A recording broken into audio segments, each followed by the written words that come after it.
So here's our place value chart. And you've seen this since probably kindergarten. When you're talking about fractions,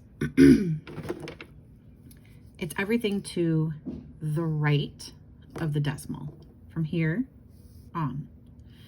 Everything from the left of the decimal, those are whole numbers. So 1, 2, 3, 4, 5, 1 million, 17 million, 324, those are all whole numbers. But when you have a decimal, it's part of a whole. It's not, you don't have one whole yet. You might have 1/10, 100th, 1,000th.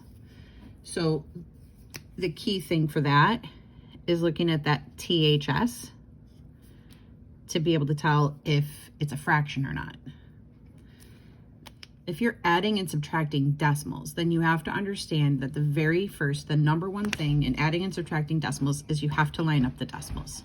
That is number one, you have to line up the decimals, no matter what, which means you have to be able to write so that everything is one right under the other. So if you need to give yourself space when you're writing, go ahead and do that. So let's take, for example, we're going to add 1.08 plus 1.67. Now, in order to make sure you're reading these numbers correctly, yeah, you can say 1.08 or 1.67, but if you need to know the value, then you have to know where it lines up. So the 1 point would be in the ones column, 1, decimal, 0, 8. So you read this number as 1 and 8 hundredths. The decimal, you always say the word and. And. That's the decimal. So 1 and 8 hundredths. And whatever your number ends up on is within the place value chart is what you're going to say at the end. So this could be, let's say if this was 1 and 1.28, you'd say 1 and 28 hundredths.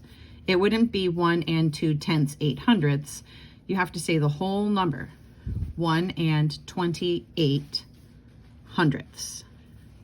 Okay, so we're adding 1 and 8 hundredths.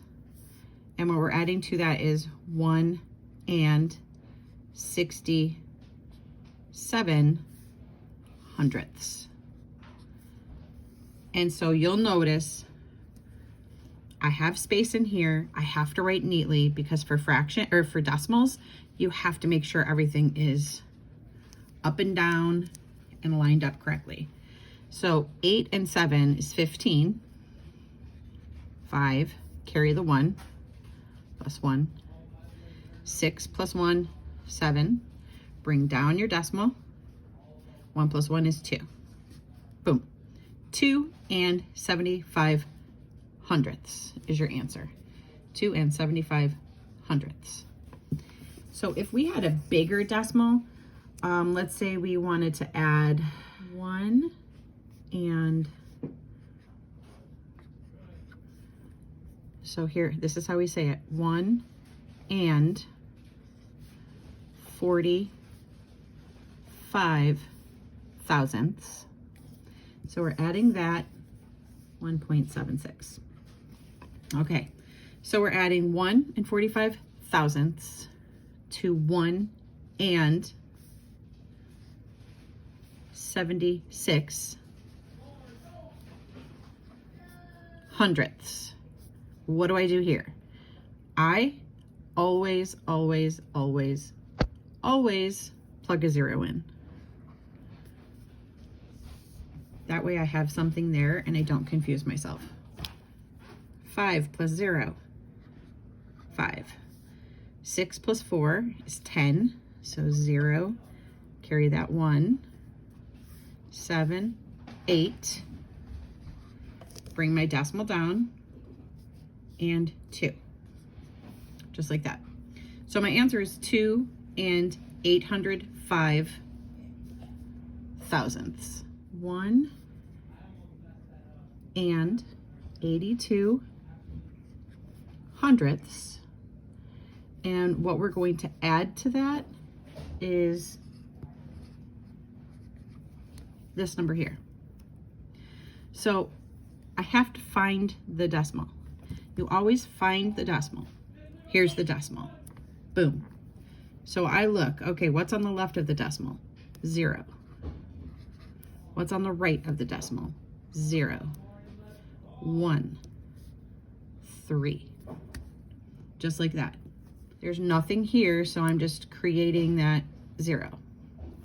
3 plus 0 is 3. 2 plus 1 is 3. 8 plus nothing is 8. Bring down your decimal, and 1. So we have 1 and 833 thousandths.